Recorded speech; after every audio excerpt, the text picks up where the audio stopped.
కేటీఆర్ గారు మాట్లాడండి. మీరు మాట్లాడి తర్వాత ఇస్తాను. మీరు మాట్లాడండి. వారిని మాట్లాడి నేను ముందు తర్వాత ఇస్తాను. మాట్లాడండి. ముందు మీరు మాట్లాడండి. సార్, స్పీకర్ సార్, మహిళలంటే చాలా గౌరవం ఉన్నదని చెప్పారు. అందుకే అన్నాను అధ్యక్ష, నాకు వేరే ఉద్దేశం ఏం లేదు. మహిళా సాధికారత మీద చాలా అద్భుతంగా చెప్పారు. మహిళలంటే గౌరవం గురించి చెప్పారు. అందుకే అడిగాను, ఒక మహిళా మంత్రి గారింటి మీదకి ఎందుకు పంపించారు ముఖ్యమంత్రి గారు పోలీసు వాళ్ళని అడిగాను. తప్పే ఉంది అందులో. నేను చెప్పడం కాదు కదా, గౌరవం ఉందంటే అడిగాను. ల్యాండ్ సెటిల్మెంట్లు వీటన్నిటికి సంబంధించి పోలీసు వాళ్ళని పంపించేస్తారా సార్? అందుకే అడుగుతున్నా తప్ప వేరేది కాదు. అధ్యక్ష, ఈరోజు అధ్యక్ష నేను అనేది ఒకటే అధ్యక్ష, 1 కోటి మందిని కోటీశ్వరులు చేస్తామని చెప్పిన ప్రభుత్వానికి నేను కోరుతా ఉన్నా అధ్యక్ష. రేపు బడ్జెట్ పెట్టబోతా ఉన్నారు బట్టి గారు, దయచేసి 2500 పెట్టే మహాలక్ష్మి కార్యక్రమం వెంటనే ప్రవేశపెట్టండి అని చేతులు జోడించి రాష్ట్రంలోని మహిళలందరి తరపున మిమ్మల్ని వేడుకుంటా ఉన్నాం. దయచేసి బడ్జెట్లో పెట్టండి అని కోరుతా ఉన్నాం. అట్లాగే కోరుతా ఉన్నాం అధ్యక్ష. మరి ఇవాళ అత్తకు 4000, కోడలకు 2,500 అన్నారు అధ్యక్ష ముఖ్యమంత్రి గారు. మరి అత్తలందరూ ఎదురు చూస్తున్నారు ముఖ్యమంత్రి గారు. తప్పకుండా 4000 రూపాయలు కూడా వెంటనే బడ్జెట్లో పెట్టాలని కోరుతున్నాం. పెళ్ళైన పెద్ద బిడ్డలందరూ ఎదురు చూస్తున్నారు. కేసీఆర్ ఉన్నప్పుడు 1,00,000 రూపాయలు చెక్కు రాలే, పిల్లలు పుట్టినప్పుడు వచ్చిందని మీరే మాట్లాడినరు. తులం బంగారం ఇస్తా అన్నారు. మరి తులం బంగారం ఇప్పుడేమో 1,75,000 అయింది. మరి బంగారు షాపులలో బంగారం లేదా, లేకపోతే మీ పరపతి తగ్గిందా నాకే తెలియదు. వెంటనే బంగారం ఇవ్వాలని చెప్పి కూడా రాష్ట్రంలోని ఆడబిడ్డలందరి తరపున అడుగుతా ఉన్నాం. కాలేజీకి పోయి ఆడపిల్లలకు స్కూటీలు ఇస్తామని ముఖ్యమంత్రి గారు చెప్పారు. తప్పకుండా ఇవ్వాలని కోరుతా ఉన్నాం. అధ్యక్ష, ఒక సామెత ఉంది అధ్యక్ష తెలంగాణలో, పోచమ్మ పొతం చేస్తే మైసమ్మ మాయం చేసిందంట అధ్యక్ష. అట్లుంది ఈరోజు ఈ ముఖ్యమంత్రి గారి వ్యవహారం. ఆర్థిక కానుకలు ఇస్తామని ఆశపెట్టి ఓట్లు వేయించుకొని ఉన్నయే కొట్టిన అధ్యక్ష. ఇయ్యాల ఏమేమి తీసేసిన అధ్యక్ష? మహిళా ఆరోగ్య విప్లవాన్ని ఆ రోజు తెచ్చిన మహత్తరమైన స్కీములు, KCR nutrition kit, KCR kit మాయం, ఆరోగ్య మహిళా క్లినిక్స్ మాయం. వాటితో పాటు ఇవాళ మొత్తంగా మీరు చూసినట్టయితే మాతా శిశు మరణాలను తగ్గించింది. మరి మంచి ఫలితాలను ఇచ్చిన పథకాల మీద కూడా పగబట్టింది ప్రభుత్వం. దయచేసి పేర్లు మార్చుకోండి. కేసీఆర్ కిట్ ఇష్టం లేకపోతే రాహుల్ గాంధీ కిట్ అని పెట్టుకోండి, కానీ వెంటనే ప్రారంభించండి. దయచేసి ఇవ్వండి. రాష్ట్రంలోని మహిళల తరపున అడుగుతా ఉన్నాం అధ్యక్ష. ఇవాళ వీళ్ళ మాటలు వింటే విచిత్రంగా ఉంది అధ్యక్ష.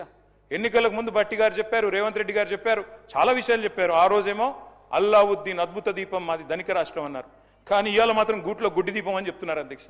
అందుకే అంటా ఉన్నా అధ్యక్ష, మరి కమిట్మెంటు విశ్వసనీయత అన్నప్పుడు ఇవన్నీ తప్పకుండా అడుగుతారు అధ్యక్ష. ఇంకొక మాట అధ్యక్ష, ఈ ప్రభుత్వం పదే పదే పదే పదే చెప్తున్న ఒక పచ్చి అబద్ధం అధ్యక్ష, సత్యదూరమైన మాట. 67,000 ఉద్యోగాలు ఇచ్చామని ముఖ్యమంత్రి గారు ఏ సభలో అయినా చెప్తా ఉంటారు. నేను అడుగుతా ఉన్న ముఖ్యమంత్రి గారు, నా దగ్గర మీరు ఇచ్చిన నోటిఫికేషన్ లిస్ట్ కూడా మొత్తం ఉంది, కావాలంటే చదివినిపిమంటే వినిపిస్తాను.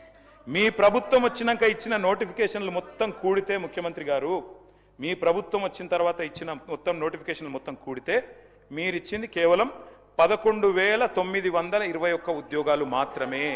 మిగతా నోటిఫికేషన్లు అన్నీ కేసీఆర్ గవర్నమెంట్లో ఇస్తే మీరు ఇవాళ నియామక పత్రాలు ఇచ్చి మేమిచ్చినామని చెప్పుకుంటే, ఇక మందికి పుట్టిన బిడ్డలు మా బిడ్డలు అని చెప్పుకుంటే మేము చేయగలిగింది ఏం లేదు. కానీ వాస్తవాలు వాస్తవాలుగానే ఉంటాయి. రాష్ట్రంలో నిరుద్యోగులు చూస్తూ ఉన్నారు అధ్యక్ష. రాహుల్ గాంధీ గారు వచ్చారు అధ్యక్ష, పెద్దలు జాతీయ ప్రతిపక్ష నాయకులు, వారంటే మాకు కూడా గౌరవం ఉంది. వారు అశోక్ నగర్కి వచ్చారు. మొదటి సంవత్సరంలో 2 లక్షల ఉద్యోగాలు ఇస్తామని చెప్పారు. వాళ్ళ అశోక్ నగర్లో చిక్కడపల్లిలో ఎదురు చూస్తూ ఉన్నారు ఎప్పుడు వస్తాయి ఉద్యోగాలు అని చెప్పి.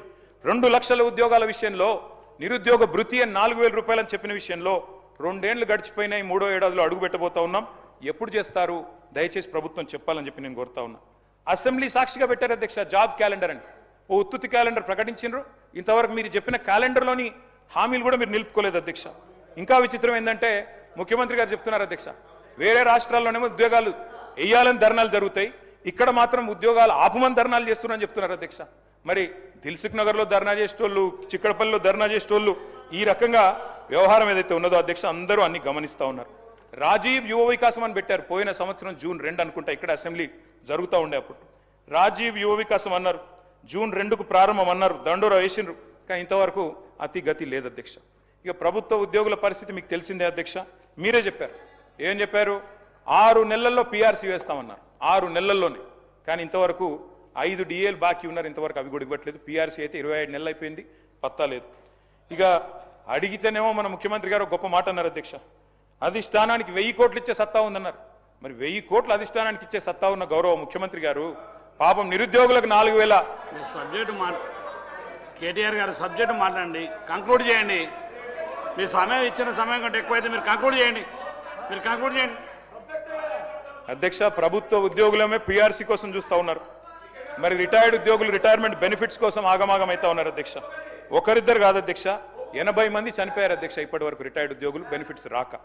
నేను ఒక 4 ఎగ్జాంపుల్ చెప్తాను అధ్యక్ష. కేసముద్రం మండలంలో పెనుగొండ గ్రామం అధ్యక్ష, పెద్దలు మరి వారి పేరు నాకు కొద్దిగా వయసు వచ్చింది అధ్యక్ష, చత్వారం వచ్చింది, అద్దాలు పెట్టుకోవాలి అధ్యక్ష.